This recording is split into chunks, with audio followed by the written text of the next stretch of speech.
What's up, Victoria? Hey, Victoria! Hello. No, it's okay. We'll use that take. It's me, Victoria.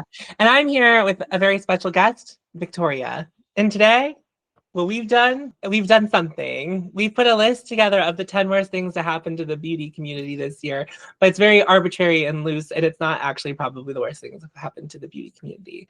Part something is on Cam's channel. Part. I thought you were going to say this is part 2. Part 1 is on my channel. Hi, Victoria. It's Victoria. Yeah, if you're not familiar with Cam, she has a YouTube channel that you should go subscribe to. And she talks a lot about being trans and how she feels.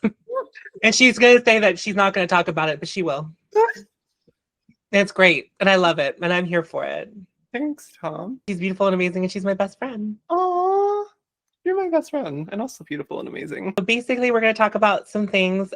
We understand that these are not the most important things that have happened this year, and we're not trying to say that, but we talk a lot, and we figured we could talk a lot together in front of you. No, we didn't even really come up with much of an outline, and we sure talked a lot in the last video. So. Yeah, I think we talked so long in the last one. I can only imagine what kind of gold we're going to get. I think that's everything. Subscribe. Hype if you must. Hype if you must. Happy Messmas, everyone. Happy Messmas. Happy Clovemas as well. We're skipping this year. Right. This is part 1 of next year, actually. Yeah, this is why we don't have a podcast, for anyone curious. It's because this is exactly what it would be like. We really should have a podcast. Guys, if you want us to have a podcast, comment below. I learned my lesson. Yeah, we'll just have to align on whether a Right. place or not first. Right. Okay, so Excited for all that to get edited out. let's keep it in, because I think some people are confused. They're not numbered. We're just gonna have some topics we're gonna talk about, and the first one is, why can't a popular influencer make a lip product to save their goddamn life? This is a great question that we posed. There's no good answer because none of them seem to want to or try to. So if you're not familiar, POV Beauty, Mikayla Nagara's brand. If you're not familiar with TikTok, what happens over there? Brand name. What a terrible brand. POV, Point of View Beauty. It was originally launched as like a skin prep for makeup line. Do you know this? Like, are you familiar with like what's going on at all? Well, I'm just trying to like clue in anyone who might not know, because I think there's a very large portion of my audience in particular who's like, who is that and what is she doing? And we should celebrate those people. And we should actually. I don't pay attention a lot to her, but I did hear about her Korean inspired skincare prep line. I think the products are technically made in Korea. Would that make it K-beauty? I don't know. I don't know how we define that. Just a generalization on Mikayla. She's like Jaclyn Hill, but again, it's like probably the best way to describe her. She is Jaclyn Hill. One of the things that is most important is that she has the most ridiculous put on, allegedly, Bostonian accent. Yeah. Kim Kardashian. I'm not saying she's stupid, because she really worked her way into this. How to use the format and app of TikTok, I would say, and that's why she's the most popular beauty person on there, like better than most people, has really figured it out. But just kind of like every popular YouTuber that started out in the early 2010s, it's like kind of how her shit started. She was like, let me show you how to cover up my acne. And then as time progressed, she's become more and more of a caricature. Kim Kardashian! Kim Kardashian! And now she has an amazing beauty line. Thank God. Amazing. So just like Jaclyn Hill, she launched some lip products. Not lipsticks, but she launched lip liners and tinted lip glosses. And they went over poorly, to say the least. They were not received very well, because she kept making claims that she should not have been claiming. And people were like, they're not doing that. Exactly what you said, they're not doing. And she's like, I never said that. And she like has gone back and deleted like old content where she was like, you can't just like, really? Oh, I didn't know that. Yeah, okay, so there was one of the original TikToks where she was, before they launched, she was like, you can apply as much as you want and it's all gonna get sticky. And like I was like kind of how she's like, not gonna be sticky, you're not gonna get like the stringiness. And then like she did a TikTok after the drama. She's like, of course, if you apply more, you're gonna get the strings. You morons. She's like, have you ever applied lip gloss before? Okay, now I'm kind of starting to be like, no, she's kind of camp if you can really zoom out and take all the problems. She's camp. Selling the mascara with the false lashes on is pretty you're great. still claiming she doesn't use filters? I have never seen that girl. You have never seen that girl's face. If you have ever bought a complexion product from this woman, you should be very embarrassed because we have never seen her actual face or what makeup actually looks like on her skin.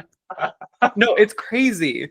It's actually, and that's my problem with a lot of these TikTok influencers is like, I don't know how I'm supposed to judge anything from your videos because it's like watching AI put on makeup. I don't post on TikTok a lot, but I use my good camera to film for TikTok, film vertical. People are like, wow, you actually look like a person. And I'm like, yeah, because I'm shooting with a real camera and I'm not shooting through my phone with filters on. This is the worst timeline. It's the worst. No, it's crazy. It's like, they also, I don't even think that TikTok can fathom a reviewer who wouldn't. Because like, if the expectation is you do it all through your phone, TikTok often also just like puts a filter on you randomly and then adds sounds. But of course, our girl Mikayla has never put any filters on her own videos. No. Anyway, the lip liners, they blend away. They don't lip define. Is what I've heard. And they're not very long lasting, especially if you put the lip gloss on top, which makes sense because like it's gonna break down the lip liner a little bit. And then if you want opacity to the thing, you're supposed to be able to amp it up because they're called the lip amps, I think is what they're called. So to amp it up, you just add more. And you can add as much as you want until you can't use absolute more. Until you're too stupid. It's just like such a direct reflection of exactly what Jaclyn Hill did. But like most things, the sequel is not as good as the original. Because Jaclyn Hill Lipstick Gate has a special place in my heart because it was so like the things people were pulling out of those lipsticks will forever directly fuzzies. Like I think one person alleged like animal, like it was. And I think we'll top Raw Beauty Christie pulling out that microscope and being like, and we're gonna take a look under a microscope. She's like, I'm not a scientist, but we are gonna look. And like I have obviously very different feelings about Raw Beauty Christie today than I did at the time. But whenever she like pulled it out, we were all like, we're scientists. Oh like, no, we were like, ooh, gotta turn on my show. Suddenly the entire internet was cosmetic chemist, and we had never seen anything like that. We were like, we know what cosmetically elegant isn't. And that isn't. The best part was her being like, guys, it's just because they were wearing some white gloves. Guys, I've never had a problem with any of my launches ever. Believe me. Guys, I still use my lipstick. And actually to this day, we actually talked in the last video, part one on my channel, the cockroaches of the beauty community, Jaclyn Hill being one of them, she still brings this up. She still will be like, I still use my lipsticks. They're fine. Have you heard what Jen Loves, have you heard her theory? She thinks POV is going to make Jaclyn's lipstick line and release it as a collab. It's a good idea. I like it is a good idea. Could you imagine the numbers TikTok would do of Jaclyn Hill and Mikayla, whatever her last name is, in the same room? Have they not done that? Have they? Was Jaclyn Hill at Mikayla's wedding? Who wasn't? I was at Mikayla's wedding. Right, well, we all were, and we all got those elf lip duos sponsored by Elf. Yeah, what you don't know is that Tom and I actually went to Mikayla's wedding. We love her. We did. There's a vlog that Cam never edited of it. That's true. It was such a good time. It was laugh, so Mikayla. Don't know what she's about or what she does. Yeah. Laugh. Mario actually did my eyeshadow for the event. It was really sweet of him. Great. Anyway, anything else on Mikayla or Jaclyn Hill? I feel like I mostly just talked about how much I'm obsessed still with Jaclyn Hill's lipsticks. But it is just funny because I feel like influencers can make other products, but the lip market is really where they lose the plot and quality assurance, I guess. Yeah. And it just seems like it should be easy. None of these products are revolutionary. And for most of the other products, I'm sure they just use stock formulas. So why don't they do that with the lipsticks? Why are we getting into the tinted lip balm market now in the year of our Lord 2025? Like everyone's done it. Well, because the other component of this was that packaging was just Rhode's packaging, and the product was just Rhode's product, basically, except done less successfully. Although their Rhodes were gritty too. Why can't people just come out with normal lip products?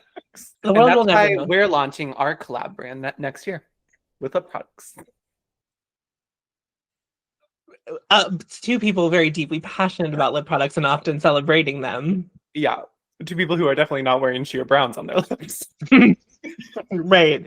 My Posh gloss and bikini or whatever, tan line. Excellent gloss, by the way. Ooh, okay. My favorite person to rag on. Yeah. I'm gonna actually leave the room for this one. I think you got this on your own. I think I've seen this show before. Do you guys know who Isamaya is? Well, she launched at Sephora. And it arrived at Sephora with the most astounding dud. Like it just Dud. I've ever seen. Dud. I've never seen a makeup line launch and be so ill received in a totality almost. How long do you think we have with Isamaya? Because I don't think it's very long. I thought we were already on the way down, and then they were like, we have a new core line coming to Sephora. And I was like, we do? Isamaya, if you're not familiar, was like a direct-to-consumer brand for the last couple of years. And it had been received, I think, mostly positively by It was the buzzy. makeup. It was buzzy. It wasn't all positive, but it was a buzzy brand. You could post about Isamaya and people will watch because there's not a ton of content, I think, about the brand. At least there wasn't before. Yeah, people were always curious about what they were doing. The brand also launched like controversial products. They released lipsticks that were shaped like dicks. I forgot about that. And that was kind of the last thing they did really before they came. The last breath of original Isamaya was those dick lipsticks. But well, now there's no more dick lipsticks because they had to really water down what they were doing. And the brand imagery was really extreme before they launched in Sephora. And I know this because you've talked about it before in your videos, that I think really kind of illustrates the gradual unoriginality of this brand is the fact that originally she was only going to do those limited edition kind of haute couture inspired collections of I'm just going to launch things for the season and then they're gone. Which was actually a cool idea. Very cool idea. That's a very interesting, creative idea. And also her first kind of launch, well, her first launch actually. I guess the Wild West one too, but the first one, you saw that vision. Like the industrial original collection, it's like I could see how she could do that. But then so quickly it devolved into that weird Wild West collection that kind of looked like a Tarte palette. And then she, for her third one, she just did industrial too. And then also all those original products were still around for all of this. And it, like the vision was lost so quickly. The first industrial collection was this weird, like the imagery was all like this weird BDSM kind of like, ooh, very edgy and like not something we'd seen in the makeup world, I think, for a while. Like I think there has been in the past similarly like weirdly sexual kind of promotional material, but it had been a while since we'd seen something like that. And also like the packaging was all different. It was like all custom. You could tell, even though it wasn't like always weighty or like the coolest looking. Or well made. But it was like custom. They were like trying to do something, and I really appreciated that. And I think there were people who really appreciate it and still do. That Wild West one was like iteration 2, and I just think it wasn't as well received because the shift was way too harsh from one thing to the other. Like there has to be a through line, even if you're gonna like do these seasonal releases or this couple times a year, like very specific core collections. But it was like we went from like BDSM to yeehaw so fast, and people were like, I mean, I don't want to think for everyone. I was like, how have we lost the plot so far? It's just like, this is launch 2. Do you think it was that she kind of had the original vision and then quite quickly maybe investors or just business people were brought in and they were like, that's not sustainable. You need to like change this right now. That's possible, but I don't think that's ever, well, if it has been discussed publicly, like I haven't. I'm just theorizing. I have no insider, outside information. I could see it, but I think that thing that was like the biggest bummer to me is like if Wild West was in like its own specific thing, and then the next thing wasn't until Industrial 2, like it's like how quickly we like snapped right back to how it started was like, that was the thing that got me upset as someone who was kind of interested in what this brand was doing. I thought initially like, well, if Wild West's not for me, there will be something else down the line that will be for me. But it seems as though we're sticking with this industrial thing. And now we're going to water it down so people at Sephora can like get it. I'm going to make the most confusing products so that even if you do interact with them, you will have no idea what they're for or what to do with them. But they're also not going to have any original packaging. They're not going to be anything like that different, but also they are just like uselessly different. Yeah. And unfortunately, once people started getting the new core products in their hands, not good.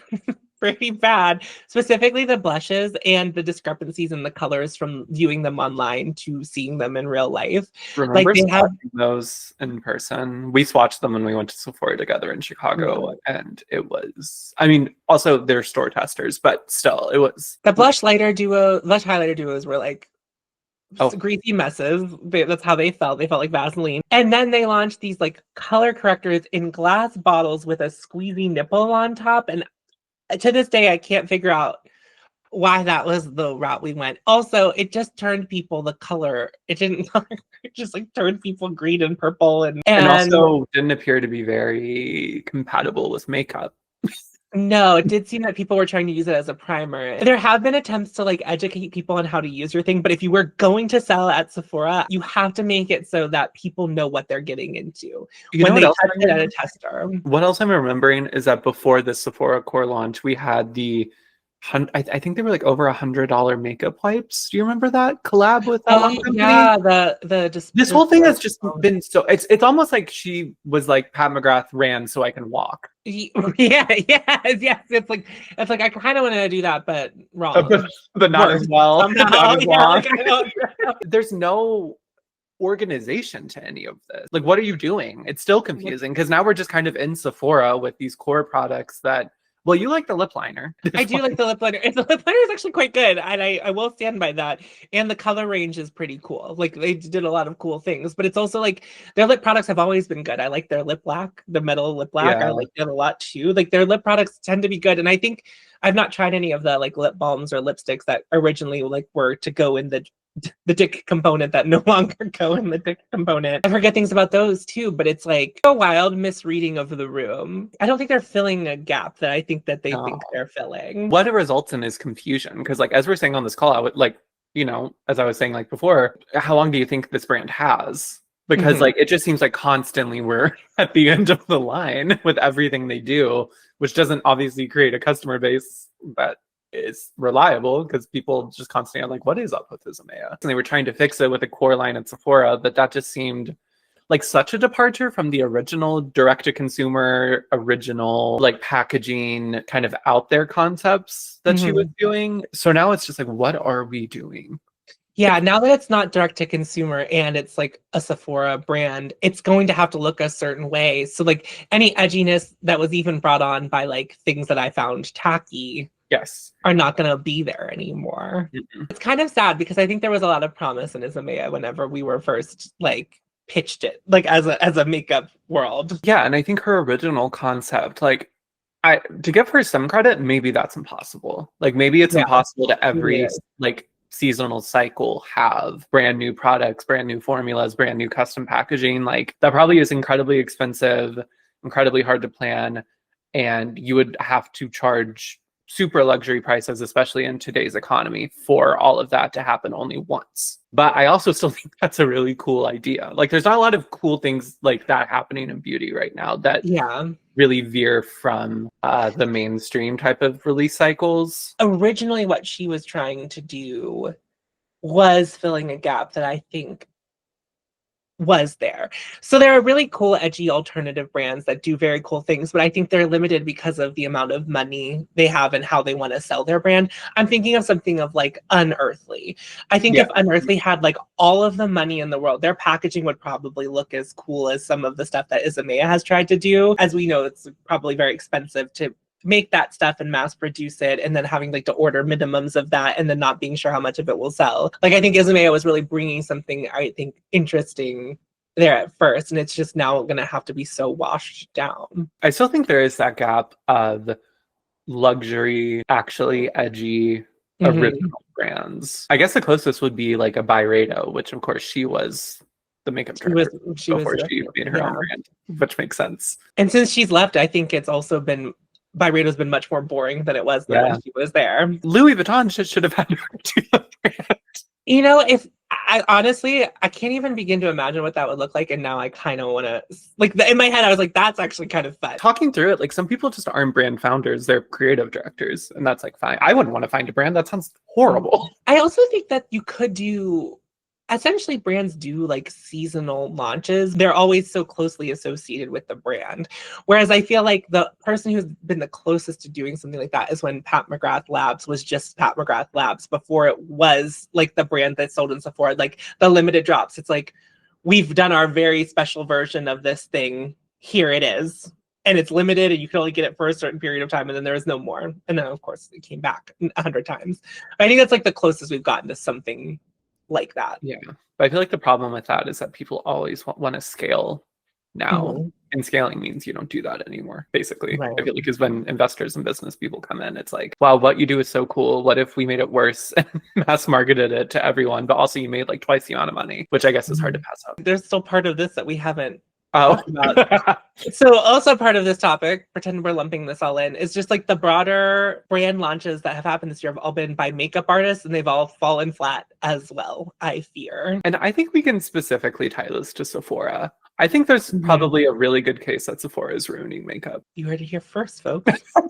I'm not disagreeing. Can you? Well, I mean, you actually worked at Sephora. You know more. But from what I understand, Sephora has, like, once you join Sephora as a makeup brand, you are tied to a pretty tight release schedule. Like we were just talking about with Isamaya, like Isamaya's original products could not have made it into Sephora. That's why she did the dulled down core line so that she could sell in Sephora.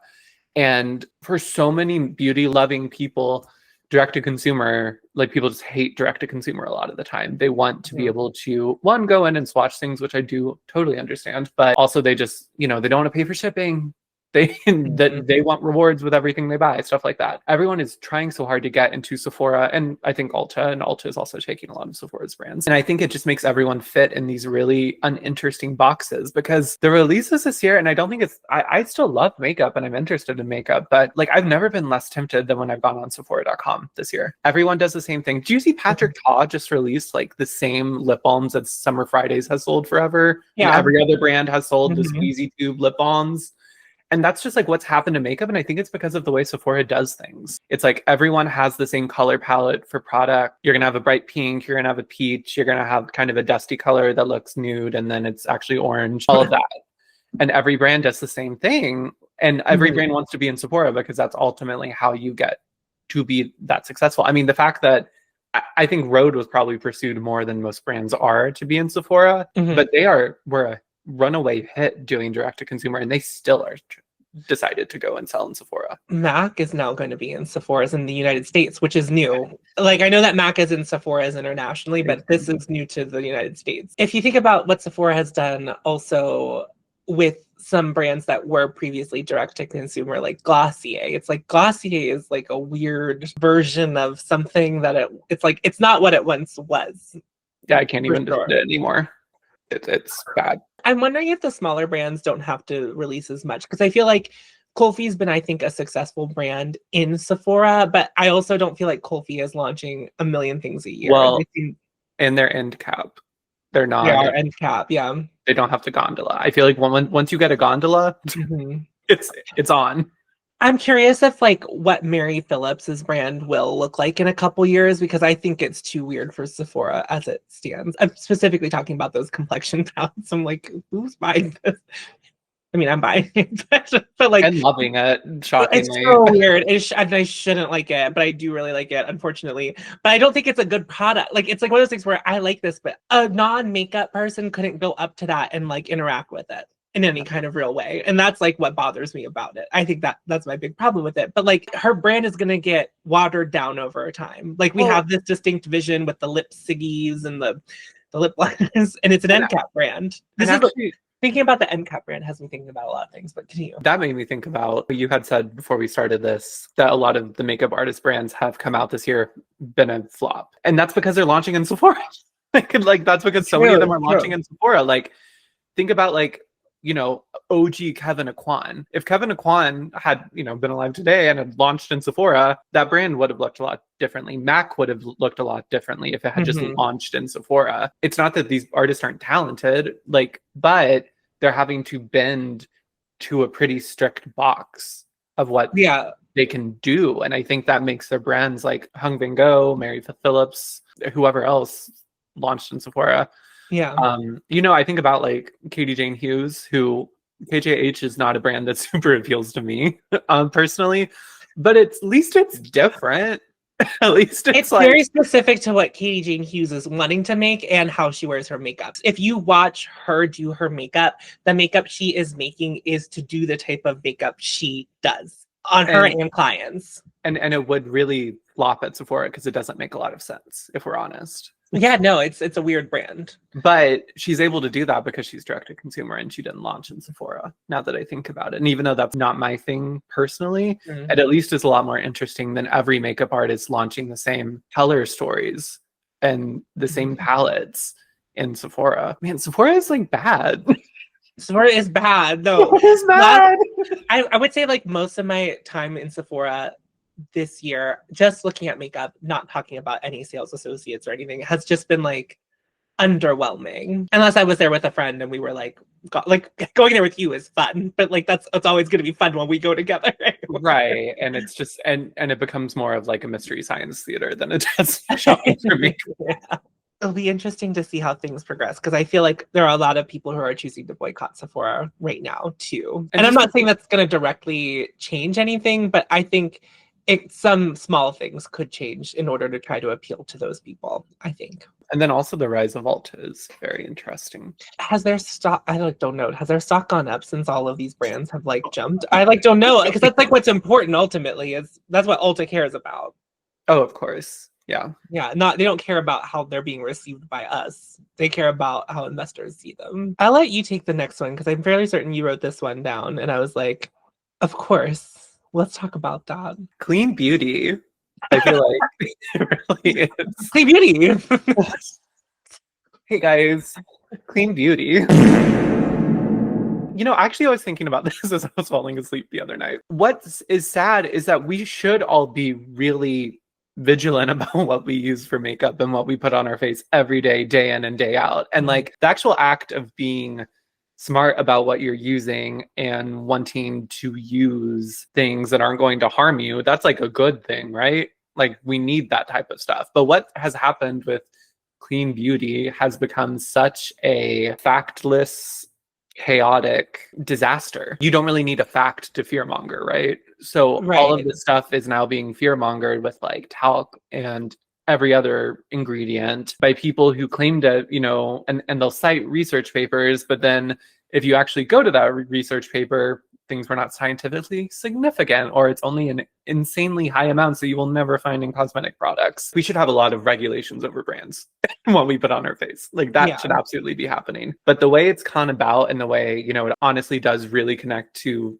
Make America Healthy Again and all of that has just been disturbing because I don't think it's actually based in facts, and it's truly not based on what scientists and cosmetic chemists actually know to be true from the work they've trained their entire lives to do. It's based on people who haven't done that work. I hate the fact that we have to navigate through the beauty space, if you will, in a way where we have to feel as though there are brands who intentionally are making products that could harm us on purpose, which is how these people who believe in clean beauty and who are making clean beauty, that's what they believe. They believe that the other brands are trying to harm you and mess up your skin and your face by putting these things in these products and your health or whatever. I can't inherently blame people for feeling distrust in all of this stuff because I do too.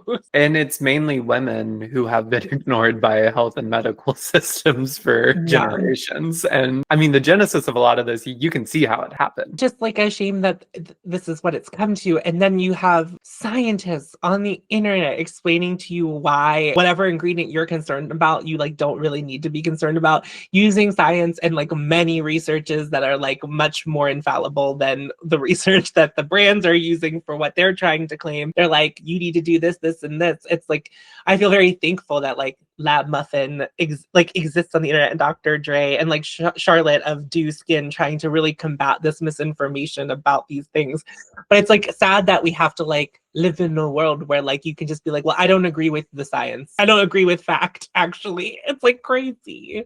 And what it's led to is we don't use preservatives anymore. Which is also, that's crazy. Clean beauty is more expensive and it goes off faster. And so you have to buy it more. So think about that. And it's ultimately a lot less effective at a lot of the things you want. Yeah, no, I'm so sorry. Get clean beauty skincare away from my face. Most of the time, I want all of the little doodads and boobobs in my skincare. And now it's led to this mass reformulation thing. Well, I think that has mostly to do with the EU regulation. Yeah. Because they want to sell international. I don't think most brands would have reformulated the talc out of their stuff if that was not going to make it impossible for them to sell elsewhere. And that's also happening with like an ingredient that's a silicone that's really popular in foundations. Like Armani Luminous Silk just reformulated because of it, because it's going to be banned in the EU. I don't know what the ingredient is called, but I saw someone talking about it and they were like, we're going to see a lot more things reformulated because a lot of brands use that silicone. But it's an environmental risk. It's not actually like it has nothing to do with your skin. It has to do with the environment. Well, that makes more sense. But but you do still see a lot of brands try to position themselves now as clean, and you know, here's a list. Clean at Sephora. I think there's a Clean at Ulta initiative too. I don't know if it's called that. Like, I feel like it's under the guise of we're going to help consumers, and actually it just makes everything so much more confusing because half of the stuff doesn't really matter. It's not harmful. They also seem to want to take silicones out of everything. I was like, silicones can make some products just work better on your skin though. Like depending on what your skin is like. It's just no, it's just confusing. The very well documented wellness to far right pipeline is just. I still buy products from clean beauty brands if they're beautiful and work. So I'm not trying to say like really I do. I just want to say that because like I know that there are people who buy from those brands and it has nothing to do with the fact that they're clean beauty. Base aesthetic. I like a lot of clean beauty brands. Mm-hmm. Clean beauty does also tend to lean into lack of color, clean girl aesthetic, sort of. Yes, and I think also what they do is they care about mature skin a lot more than other brands. Oh, that's also true, yeah. And skin that has texture on it. So actually, we love clean beauty. Actually, RMS, I'm looking for a sponsor. RMS, ooh, she's scary. Ilya. Oh. I'm trying to think of who's my favorite clean brand that I don't even know. You know who's really taking... I guess Victoria Beckham is clean beauty, technically. Hey, sponsor Victoria. Me. Actually, what's really taken the mantle from Ilya is Kosas. Tom, I love them. They look so good on my skin. The way my face contorted so hard, I was like, oh my god, that's gonna be on camera. Great. We love Kosas. Kosas sponsor me. No, Kosas sponsor me. Call her up, Kosas. Get her in a campaign. Could you imagine if I did a sponsorship? This toy gives the best orgasms.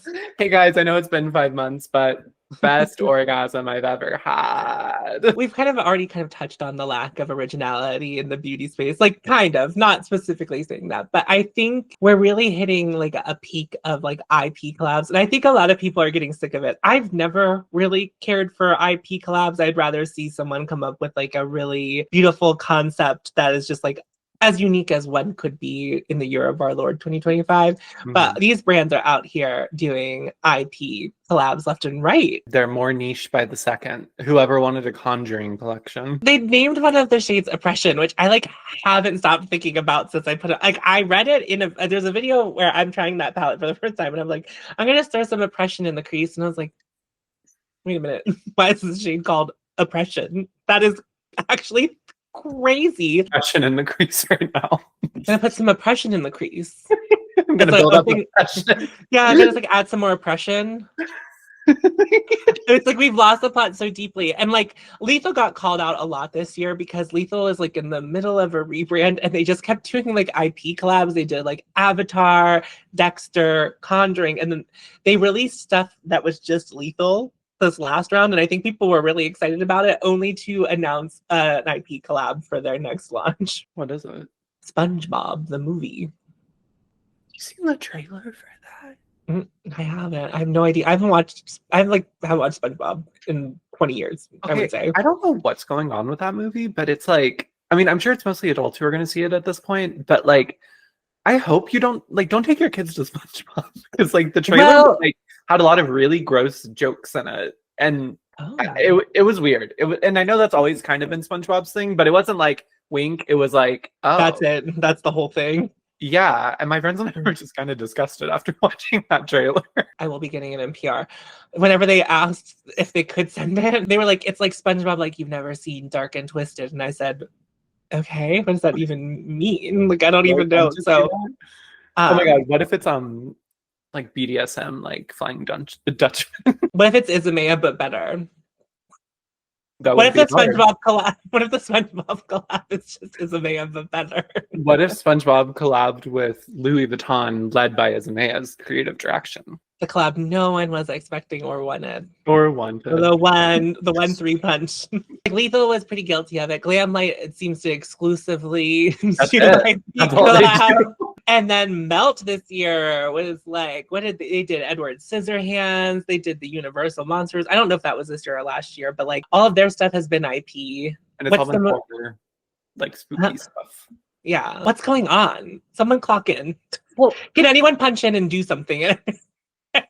These brands, can anyone do something? With the exception of Glamlight, is it working? Because I just don't think that's like if I had to guess, Lethal, at least when they started doing them, was probably doing it to put their name back on the map because they had been really quiet for some time. Yeah. And then I don't know how Melt is still around. I would have predicted that they would have disappeared 2 years ago, but yet cheaper sets. And yet, sorry to Linda, I know you love Melt, but I still sit over here. Sorry, Linda. Sorry. We're really good friends, but I do apologize. Never matter. I don't know. I just like don't understand. And I feel like it must not be as successful because I feel like ColourPop's not doing it anymore. And that used to be ColourPop's bread and butter. Would be like they still do. They do them, but like not at the rate at which they were. And they also do some in between stuff too, I feel. It's just lame. Like I think it's really a big risk to tie your brand to that. Because people are coming back for probably the IPs mostly. Like maybe there are some loyalists to like your formula or like colors you choose, but you're really giving that away. And I'm sure giving a good cut of the profits away. Yeah, I have no idea. Here's what I will say. Lethal has released some weird stuff in their collabs, like stuff that would be like highly repurchasable. And it's like, well, is this a permanent product or is this only going to be here for as long as you have the rights to the collab? Like they released that powder thing that I didn't like, but I was like, I could see people using this all the way up and buying it again. They released a primer. They've released like lip oils and their lip oil formula is really good, but it only exists in the Dexter collab. And it's like, well, why can't I just buy Lethal branded lip oils? Because they're good. That reminds me of ColourPop back in the day too, though, because they would launch formulas in IP collabs, and then eventually, if they did well, they would just launch them as part of their core line. And I also feel like the IP releases make it so that brands are releasing more because it's like we can completely divert your attention away from the last thing to the new thing with a new IP. Yeah, like forget about Edward Scissorhands. We're now on to whatever the next thing is going to be from Melt. Probably not a Melt stack because that did not go over very well, it seemed, for them. No. Everyone was asking for the Melt stack to come back. And they've sure put some colored dirt in it. Can't wait to get Melt PR in my future. Definitely. The last one? This one I think is like the biggest one. I think this is like the most relevant, one of the most relevant things. Interesting. I think people, especially on your channel, are really going to care about this. Well, originally we were supposed to do 5 good things and 5 bad things, and then it like kind of only became bad things. But this one I think was just an observation. Maybe I don't know who made the observation or like said it out loud when we were, because it always starts with a phone call, and then I had to take notes because I wasn't driving, so I had to take notes while Cam and I were pitching ideas. And I remember once I had to explain it to you because you were like, "What is this?" Well, okay, no. So once you put it on, because we then decided that it was going to be 10 bad things, and then you put it on the list, and I was like, I don't know, is this a bad thing? And I asked you to explain it to me why it's bad. That was what I had to, What we're talking about is kind of like mass, we're calling it quiet quitting of a lot of beauty content creators. And maybe not quitting, but pivoting or doing beauty a lot less. Yeah. And I'm not saying that's a bad thing, because I think everybody should do what they want. If you don't want to make beauty content anymore, please don't make. And honestly, it starts showing, I think, in people's content.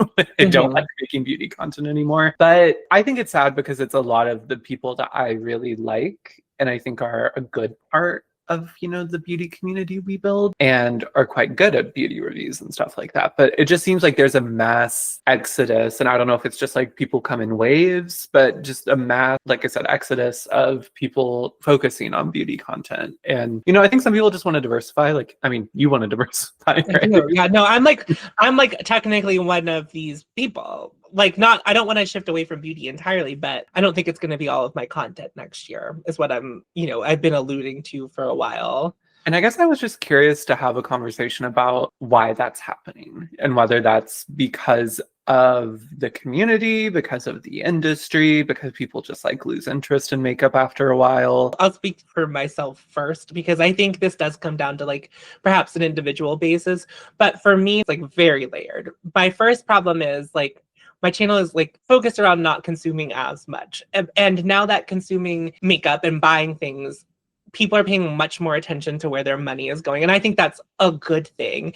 But as someone who makes like conscious consumption content, people sometimes put you on like some kind of pedestal, or like that I have to be everyone's moral compass, which I don't want to be. Like, you can buy from brands that I don't buy from, or that I've said I won't buy from. And I also can then eventually buy from brands I said I would never buy from. But people really put you under a microscope whenever you're doing stuff like that. And I also have been feeling weird about buying things and where is my money going to. There's always going to be a part of makeup that is consuming. Loving makeup can just be putting makeup on, but you also had to buy that makeup from someone at some point, and your money is going somewhere. So for me, I'm feeling less and less comfortable like doing that kind of thing and talking about that kind of thing. The second thing is, part of my channel was to help me think about consuming beauty differently, and I have done it. When new makeup comes out, I very rarely even Google it outside of the context in which I first saw it. Because I used to be on Trend Mood and all of these new makeup release things. And like every time someone launched something that was even vaguely interesting, I was like pulling it up, maybe adding it to a cart. And like, I just don't do that anymore. And I think that's because of the work I have done thus far. And I've said this in previous content, makeup releases and all of this is so cyclical. We're talking about the same stuff all the time. And whether or not you realize it, but I have certainly realized it. And sometimes I feel like making this what feels to me like the same thing over and over again is like banging my head against the wall. It's like, well, if you didn't get it last year, are you going to get it this year? And of course, there are new people watching me all of the time.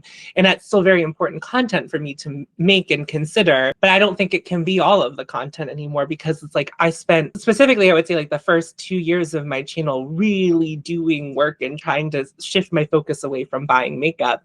And then I can't say those same things every year, because it's like, that's how I learned how to do it. And I like talking about makeup and interacting with new makeup, but a lot of the times I'm trying stuff that I would never have bought. And so it's just more of a delight whenever it ends up being exceedingly great rather than not. And so then it's just a lot of like the same that you're working through to find the few gems. All the things that weren't gems are entirely disinteresting to me. Do you think PR is ruining beauty content? I think to some extent. A little bit, but not all of it. It depends on how the person who receives it approaches it. And not everyone's approach to it is the same. I guess where I was going was, I feel like once you get to a certain level on YouTube or Instagram or TikTok, I feel like a lot of people lose that passion for makeup because it all just shows up at their doorstep. Like they're on every brand's PR list. I mean, that's why, you know, I remember years ago when Samantha Ravindell like removed herself from PR lists, and that was a big deal because no one had ever really like publicly said they were going to do that. Like, obviously, I think what you said is true. I think it's case by case. I think everyone's different. I think like decision to maybe diversify a little bit more is going to be very different from other people's. But I think a lot of this is like lost passion for makeup and lost interest in makeup. And I think some of that has to do with what we have discussed throughout both of our videos, which is, you know, the lack of originality, everything's the same, the state of the world and how you want to watch who you're giving your money to. But I also think a lot of it is just like, I feel like the thrill is gone for a lot of people, because I feel like if all of the makeup in the world just showed up at my door constantly and I was constantly like flooded in it and it became my job to review and care about that makeup, like I'm just not going to be as into it as I was when I was, you know, a girl on the floor of my bedroom talking about the new MAC lipstick. Yeah, I think the part that a lot of people don't talk about because it makes you look like an asshole is that PR, it doesn't have to be, but it is work for the content creator. You get it, and then there's an expectation from the brand or your audience, depending on what it is, that you are going to talk about it in some capacity, feature it in some capacity. And PR, I only accept PR that's given to me like with no expectation of posting. And I think up until, I would say even this month, I tried really hard to like include stuff, but like if you watched my recent reckoning, there's products that I have not even touched that I'm like, it's gotta go. Like I'm never gonna talk about it. I'm never gonna touch it. As somebody who is your friend who talks to you a lot, I think it's like overwhelmed you this year. And I think that makes makeup less fun. I think it must. I've never had the experience of getting PR. Not it's like really there have been moments where I have felt overwhelmed, but that is mostly because most of the PR that I get is a category of makeup that I'm just disinterested in kind of altogether. It's like I'm getting these large eyeshadow palettes that are just like showing up at my house, and I'm like, I use one, maybe 3 eyeshadows in every look I do at this point. It's like I'm not. I think that can also like contribute to kind of the asymmetry of like what people want to talk about and what they perhaps not must talk about, but are encouraged to or rewarded for talking about. But yeah, once it starts showing up on your doorstep, you just kind of stop looking for it because you don't have to. You kind of see people who get a lot of PR who maybe previously struggled with overconsumption. Kind of like it's like they don't have to fund their overconsumption because it's just showing up at their doorstep now. I try to find products that I am interested in to buy to then test those things as well as the PR, because like there is still makeup that I'm interested in, and I'm interested in formulas of that I won't ever get in PR. And it's like, I'm interested in talking about that. And it also keeps the stakes higher for me. Yeah, I don't know. Just something I've thought about if I ever do start receiving offers for PR or do this more consistently is just, is that a good thing to do as somebody who's in the lower consumption space? To PR?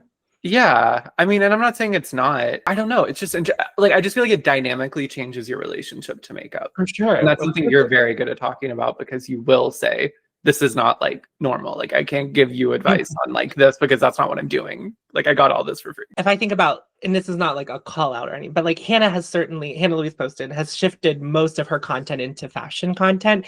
And you can tell she is deeply passionate about fashion in a way that maybe she wasn't about makeup. Everyone's relationship with everything evolves over time. Yeah. And I think like, you know, you could tell she's more passionate about making the content that she is making now. And it seems to be also performing better. That's kind of like how it's been perceived from the outside for me. Why wouldn't you start talking about the thing that brings you more joy? Like, and I'm not saying that everyone who's left the beauty space or has taken steps to maybe not only review beauty feel this way. I think there's only so much to say about makeup, and it all boils down to, is this new product good or bad?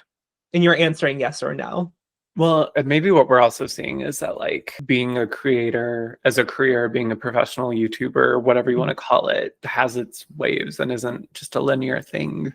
Like it's hard. Like, I mean, it's like, imagine talking, like, you know, like let's say these people do it for the rest of their lives. Like imagine just talking about beauty on the internet for 30 years in one format. Like that seems. Yeah. Also, just like another thing for me is like, has been more exciting to make harder things than beauty content to me. Like I have had more fun doing like weird narratives throughout my content. Like I have found more fun in that. I am making it work for beauty content, but I don't think the kind of stuff I want to make works as well with beauty content as it will with some other things I'm interested in wanting to try to do. And anytime I've taken a bigger swing, it has paid off, like on the business side of things too. Mm-hmm. Those videos do better because of those things that I'm doing in them. It's like, well, imagine if I did it with something that I felt cared even more about at this point in my life. I understand what you're saying, though. It does seem like the people who really cared about being completely thorough with their reviews before they like made recommendations, and people you could see using things multiple times throughout before they say whether or not it's good or bad, or like you see them use it a couple of times and it works once and it doesn't work a couple of times and it works again, and like the person figures out, they're like, this really works well if you do it this specific way or use it these specific ways. Like I think we are losing a lot of that, and that also might be due to the influx of PR. Like, because it's just like you have so much. If you feel compelled to talk about everything that crosses the threshold of your door, it's a rat race because you're only going to be talking about newness, which I try really hard not to only feature new stuff on my channel. But it's also like what you said, I think it was around the time of the Sephora sale, this year. It's like, how many anti-Sephora sale videos can I make? Like, don't stop it. I don't know. Well, yeah. That's like the other thing. That's the cyclical part. It's like blushes come out. There's gonna be an orange blush. There's gonna be a red blush. There's gonna be a pink blush. There's gonna be a tan blush that turns orange on me, and I know that. And it's going to happen every spring. And we're going to talk about it every spring. And it's just like, I now have caught on to the cycle. I'm paying attention to the cycle. I know that January 1st, we're going to get announcements about new complexion products from all of these brands. Like we're going to see it. Makeup content can only vary so much from person to person.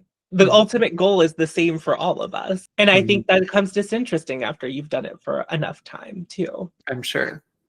And you've done it consistently. You know who consistently does the same type of beauty content and has for, I think, decades at this point? Emily Noel. Oh, I was like, Emily Noel. That would have been my guess. I still watch her channel, and she still is like, it's and I say that because it's interesting. She has never done a sponsorship. She does accept PR, but she doesn't get like a ton of PR. And she seems to be very selective about that type of thing. And I think she just started affiliate linking like a couple of years ago. And I think also with her, like, I think the job fits in well with being like a stay-at-home mom and stuff. But it's just interesting because that's like one of the only people I can think of who's like, and she says it in her videos. She's like, if people miss old school beauty content, tell them to come here because I haven't changed what I've done in years. And it's interesting. And I love her for that. And I think she has the way she's adhered to her own ethics around that, I think is actually pretty admirable, and she probably deserves a little more credit than she gets. Well, and she must be fulfilled by that work. But what I can say for me is that I'm not always feeling fulfilled by the work that I'm doing here. And it's like, well, I have the control to change what that work looks like. Yeah.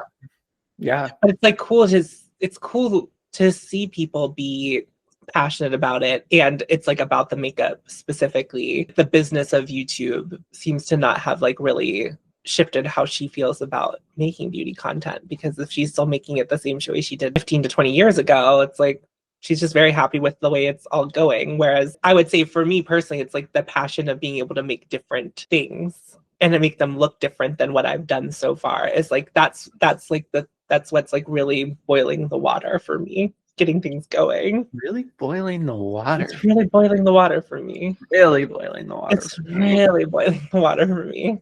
Yeah. No, I mean, it's just something interesting to think about. And then it also ties into like hobbyist versus career when that happens for people. I think also if you really, most of the beauty content on YouTube now is commentary about beauty rather than the makeup itself too. Like I think Jen Love is a really good example of someone who's still in the beauty space but isn't doing beauty reviews anymore. It's just like she's telling you what's going on.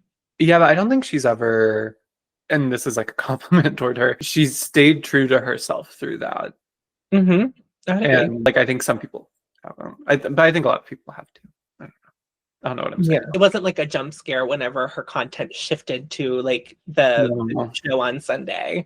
Whereas some people, it feels very jarring whenever it's like they've gone from being like, I collect all ColourPop palettes to being like, now we're going to talk about the drama in this space and like what's going on. Yeah, that's a tough transition. And I know about transitions. She would know. I think we did it. I'm curious to see, I guess, like to finish that, to round that thought out, is like, I'm curious to see what the makeup world looks like next year. Will it shift or will it be more of the same? I feel like the Sephora bubble has to pop soon. But yeah, maybe it doesn't is the thing.